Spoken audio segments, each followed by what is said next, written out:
வணக்கம். நம்ம வீட்டில் அல்லது நம்ம சொந்த பந்தங்களில் யாராவது வீட்டை விட்டு சின்ன வயசில் ஓடி போனவங்க அப்படின்னு இருப்பாங்க இல்லையா? சில பேர் வீட்டில் இல்லாமல் இருக்கலாம். ஆனால் பெரும்பான்மையான வீடில் யாராவது ஒருத்தங்க அப்படி சின்ன வயசில் ஓடி போயிட்டாங்க அப்படின்னு இருக்கும். அல்லது நம்ம தெருவில் அப்படி சின்ன வயசில் ஓடி போனவங்க அப்படின்னு ஒரு வீடு ஒன்று இருக்கும். அப்படி ஓடி போனவங்க திரும்ப வந்ததையும் நாம் பார்த்துருக்கலாம் சில பேர் இல்லையா?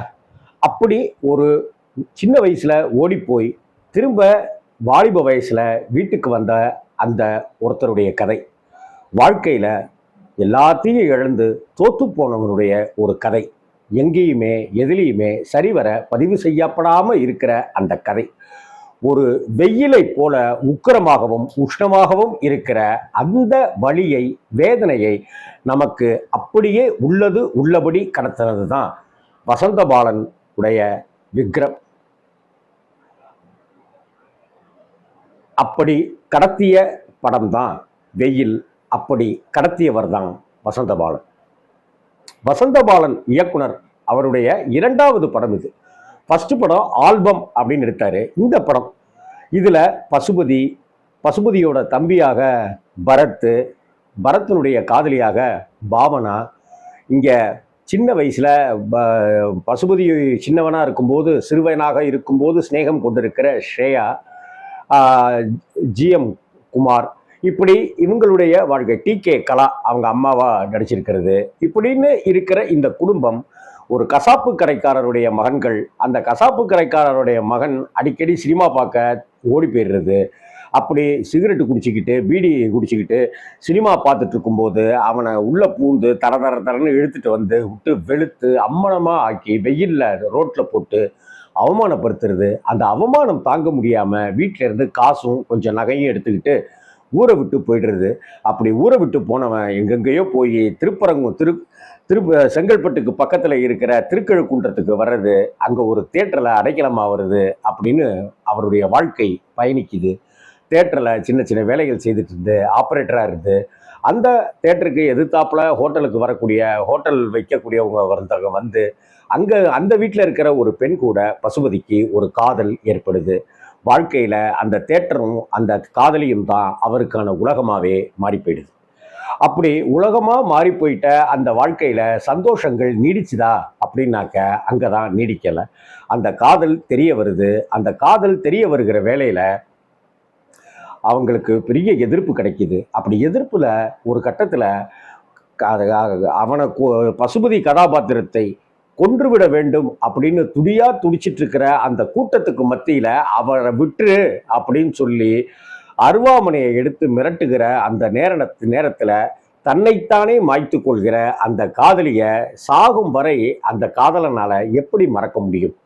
அப்படி ஒரு வலியோடையும் வேதனையோடையும் இருந்துட்டு இருக்கும்போது இன்னொரு இடியாக தியேட்டர்லாம் எங்கப்பா ஓடுது இப்போ, அதனால தியேட்டரில் வித்துட்டேன் அப்படின்னு சொல்லிட்டு ஒரு பணத்தை கொடுத்து எங்கேயாவது வேற வேலை பார்த்து பொழைச்சிக்க அப்படின்னு சொன்னப்ப, இந்த தியேட்டர் தான் உலகம்னு நான் வாழ்ந்துட்டு இருக்கேன் முதலாளி, எப்படி என்னால் விட முடியும், என்ன பண்ண முடியும், பணம்லாம் ஒன்றும் வேணான்னு விரக்தியாக காதலும் கைகூடலை, தியேட்டரில் வாழ்ந்த வாழ்க்கையும் முடிஞ்சு போயிடுச்சு அப்படின்ற விரக்தியில போதைக்கு அடிமையாகி புலம்பிட்டு இருக்கும்போது, அப்போ வேற வழியே இல்லாமல் நீ இப்போ அந்த பெரிய கருப்பு தேவர் சொல்லுவார், நீ திரும்ப ஊருக்கு போடா அப்படின்னு சொல்லி.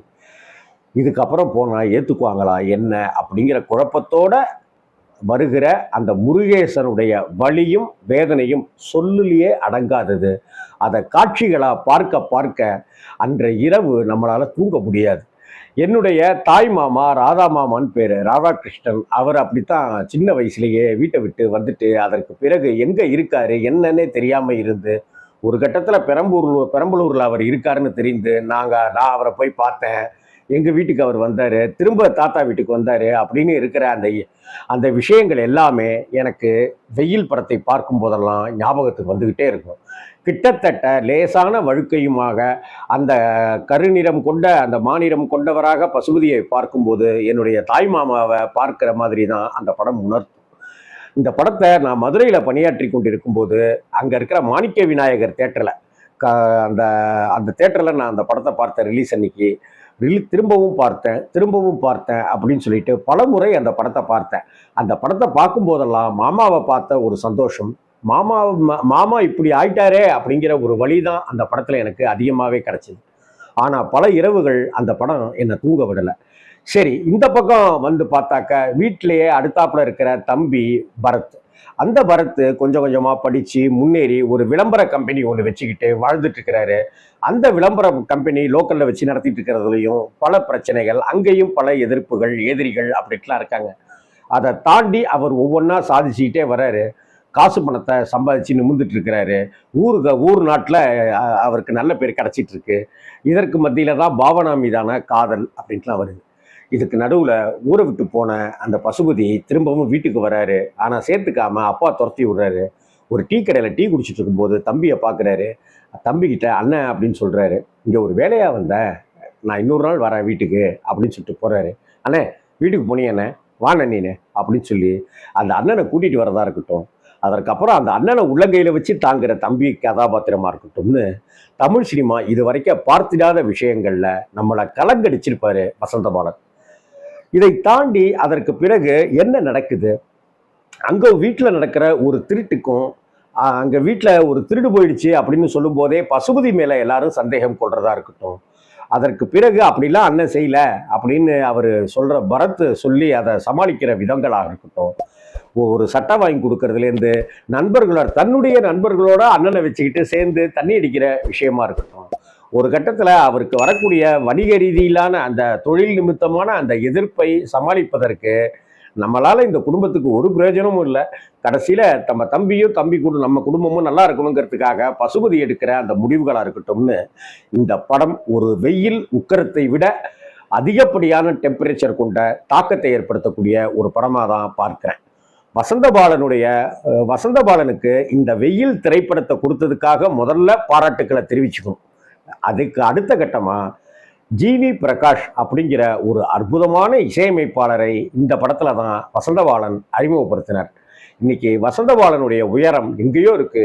சமீபத்தில் கமல் தயாரித்து சிவகார்த்திகேயன் நடித்த அமரன் திரைப்படம் உள்பட ஜிவி பிரகாஷ் எந்த அளவுக்கு இசையில பிரம்மாண்டப்படுத்திட்டு வராரு, நுணுக்கங்களை கொண்டு வந்துட்டு இருக்கிறாரு அப்படிங்கிறது நமக்கு தெரியும்.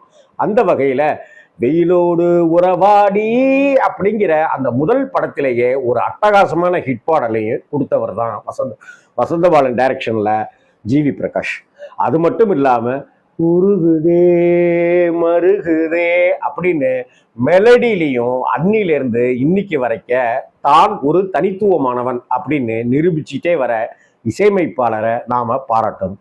இந்த படம் பிரசன்ட் பண்ணியிருக்கிற விதமா இருக்கட்டும், அந்த விருதுநகர் புரோட்டாவை காமிக்கிறதுலேருந்து, அந்த விருதுநகர் பக்கம் இருக்கிற தெருக்களை காமிக்கிறதுலேருந்து, அந்த பொட்டல் காட்டில் விளையாடுகிற விளையாட்டுக்களை காண்பிக்கிறதுலேருந்து எல்லாமே நமக்குள்ளார பச்சைக்குன்னு ஒட்டிக்கிற விஷயமா இருக்கட்டும். அதே போல் திருக்கழிக்குன்றம் போர்ஷன் பகுதிகளாக இருக்கட்டும், அந்த தேட்டராக இருக்கட்டும், தேட்டரில் ஆப்ரேட்டராக நான் ஒரு தேட்டர்லேயும் வேலை பார்த்துருக்கேன். அதனாலையும் இந்த வெயில் திரைப்படம் என்னை ரொம்ப இன்னுமே கனெக்ட் பண்ண வச்சுது. இதையும் தாண்டி நான் பாலகுமாரன் சார்ட்ட உதவியாளராக இருக்கும்போது வசந்தபாலன் அவர்கள் சங்கர் சார்ட்ட உதவி இயக்குனராக இருந்தார். அதனால் வசந்தபாலனுடைய மேக்கிங் என்ன, அவருடைய சிந்தனைகள் என்னங்கிறது அந்த சமயத்திலேயே எனக்கு புலப்பட்டது. அதனாலையும் இந்த படம் இன்னும் நம்ம மனசுக்கு நெருக்கமான ஒரு படமாக இருந்தது.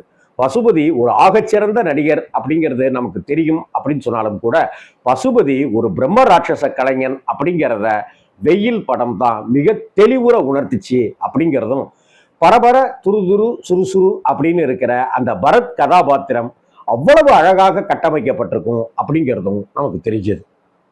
படங்கள்ல வரக்கூடிய வசனங்களா இருக்கட்டும், அந்த அப்பா அப்படி சொல்ல முடியாம அப்பா அப்படின்னு சொல்லிட்டு இருக்கிற கதறுகிற அந்த பசுபதியினுடைய கதாபாத்திரம், டீ கடையில நீ கதிர் தானே, அந்த கசாப்பு கடைக்காரர் பையன் தானே, ஆமாண்ணே நீங்க யாருண்ணே, அண்ணன்டா அண்ணன்டா, என்னண்ணே அண்ணன்டா அண்ணே முருகேசண்ண அப்படின்னு சொல்லி பசுபதியை கட்டி பிடிக்கிற அந்த வசன காட்சிகளா இருக்கட்டும், வீட்டுக்கு வந்து குளிச்சுட்டு புது ட்ரெஸ்லாம் போட்டுக்கிட்டு இலையோட பரிமாறி அவங்க அம்மா உட்காந்து பரிமாறும் போது, சாப்பிடியா ஐயா, சாப்பிடியா அம்மா, அண்ணனுக்கு இன்னும் 2 முட்டை வைமா அப்படின்னா சொல்லி சாப்பிட்டுட்டு இருக்கும்போது, அந்த டிகே கலா அந்த அம்மா வந்து அப்படியே பையனோட பார்த்துக்கிட்டே இருக்கிறதா இருக்கட்டும், பசுபதியை பார்த்துக்கிட்டே இருப்பாங்க அந்த அம்மா.